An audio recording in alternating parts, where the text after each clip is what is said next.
mean, when you tell me that Phil played a black guitar so I can play a black guitar, or when we talk about the bass being an homage, right? You put your own phrase, right? Born with hooves.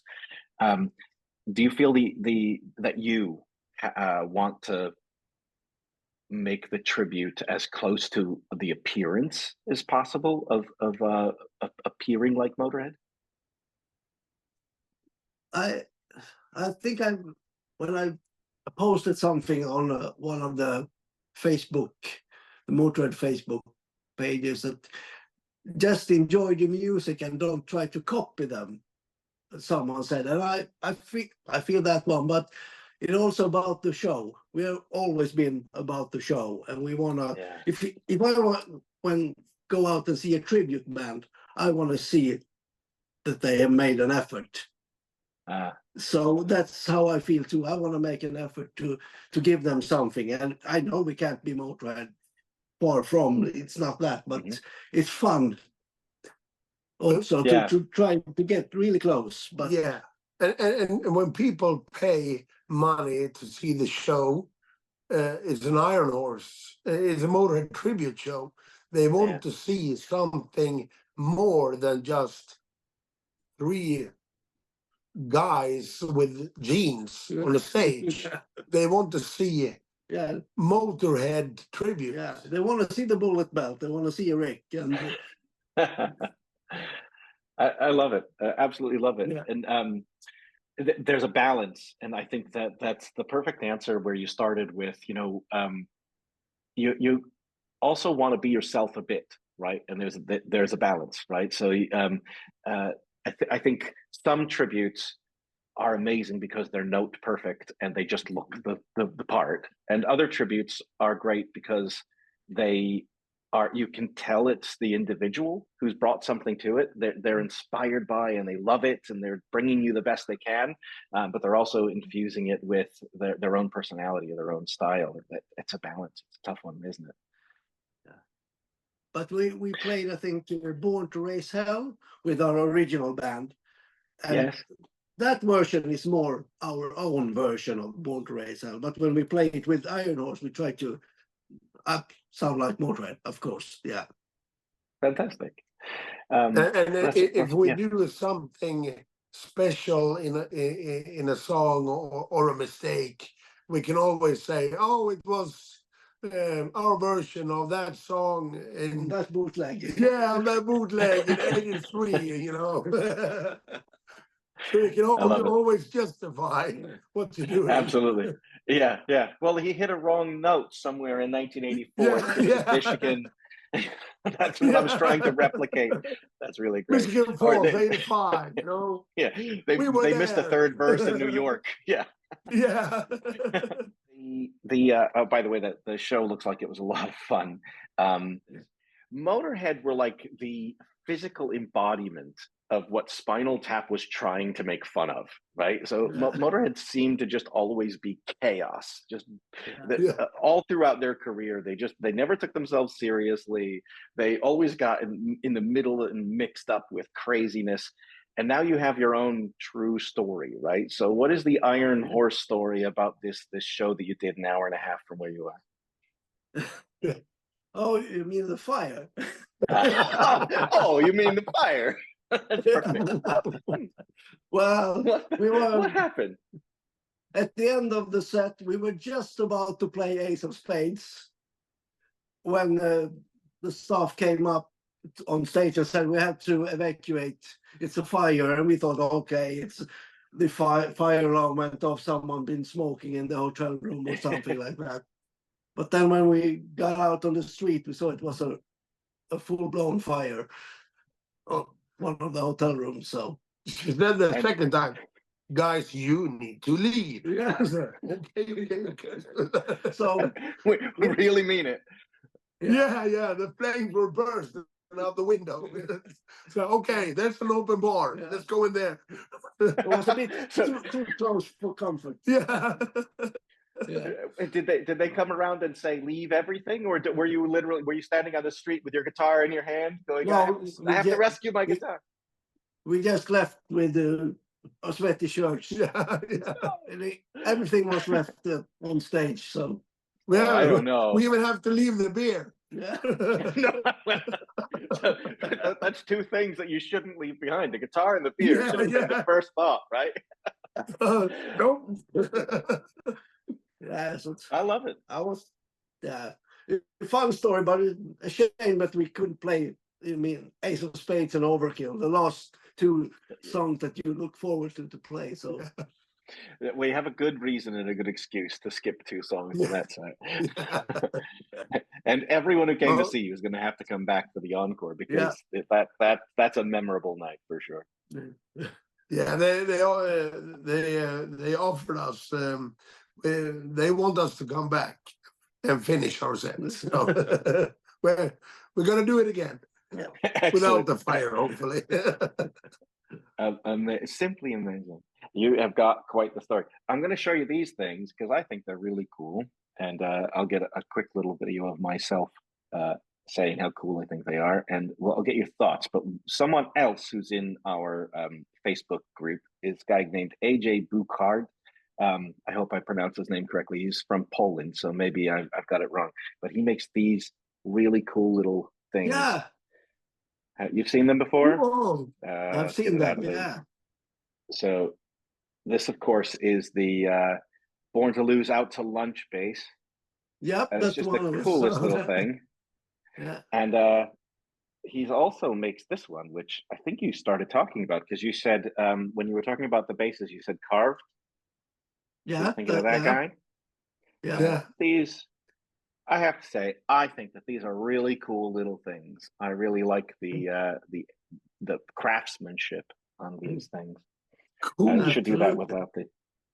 Yeah.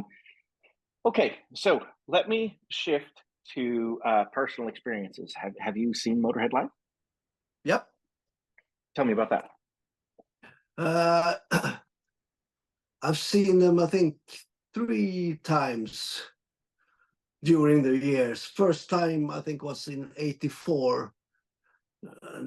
Maybe Another Perfect Day tour or something. I don't really remember. But they played really close. Far too young. You can't have seen them in '84. He was drunk. Yeah. He was a baby. He was drunk. Drunk. That was the first time they played in an outside stage just around here in a small village. They weren't really very big at that time, so they played very small venues here on that tour. Never Getting Dark tour, I think it was called. Okay. They played here and in Finland on that tour, so that was really cool. I think it was the first tour Phil Campbell played on. Okay, '84 would make sense. Yeah, that would be with Wurzel, of course, then as well. And Pete Gill on drums. Yeah, so it's an Orgasmatron tour. Yeah. So that was cool. And first time. Yeah. Get one up on Some of Us. Saw them on the 1916 tour in Stockholm, and very nice. And on Sweden Rock. Can't remember the year, but they had just found their bomber rig, the lightning rig. So they brought that one. That was really cool to get a chance to see them play with the bomber rig. Yeah, cool. Yeah. Yeah, that another kind of Spinal Tap. Spinal Tap. That's what I was going for. I mean, the bomber rig just strikes you of Spinal Tap, right? Especially them sitting around saying, "Yeah, it needs to be 12-inch airplane." I would love to have a small bomber rig made of PVC pipes or something. Yeah, absolutely. Yeah, well, Bukard, we got to get Bukard on the job. He's got to make us bomber rigs that we can put in a glass, in a cloth. Oh yeah, it's such a cool idea. Yeah. The 1916 tour. Do you think that was with Phil Animal Taylor? Yeah, I think Phil played. He was on that album, but I'm not sure if he finished the tour. Yeah, I'm not sure, but yeah. He's never been interested in drummers. Well, that's what it is. Yeah, I hear they're Yeah. exchangeable. They're very, very exchangeable, is what I'm told. Yeah. We actually we went to, this was early in 91, and me and another friend went to London, and we lived with a friend of Lemmy's. So she had the 1916 album, I think a couple of weeks before it was released. So I had it on tape, and I kind of rediscovered Motorhead with the 1916 album. So I listened to that one a lot, and she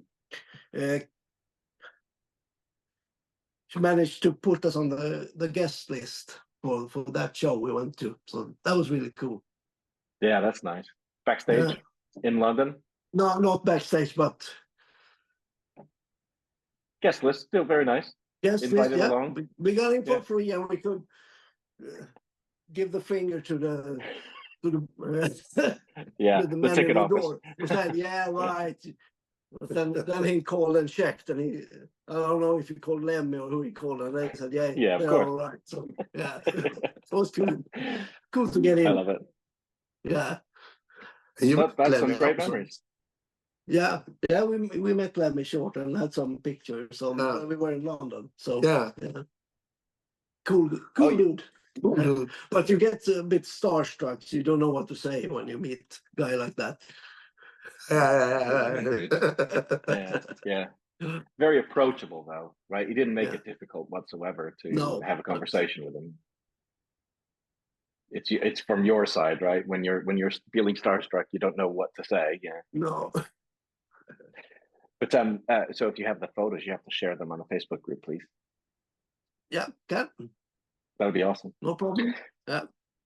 I think we still have a few minutes left for interview questions, and now I'm curious. What would you like to share about the band? Where are you going to play next? What are your plans?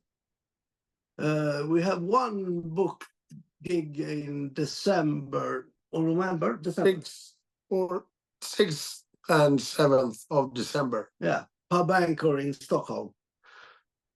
But we would love to get out and play gigs all over Europe. So if anyone have any suggestions, please write on our Facebook or contact us. We book us. We don't want to sit here. We want to get out and play. Yeah. So excellent. Yeah. I will share your Facebook link and I will post it around. So hopefully you get some contact. Yeah. I mean, the thing I constantly say, of course, I'm in a Motorhead, what I call covers band, not tribute band, because I don't put on the costume, so to speak. My feeling is keeping Motorhead music alive is all of our job, right? So getting out there and just enjoying the music, just enjoying the atmosphere, getting all these people together around, rallying around our memories. That to me is the most important part. So. Oh yeah, absolutely, I agree. Excellent. So tusen tack. Tack så mycket. Very good. Very good.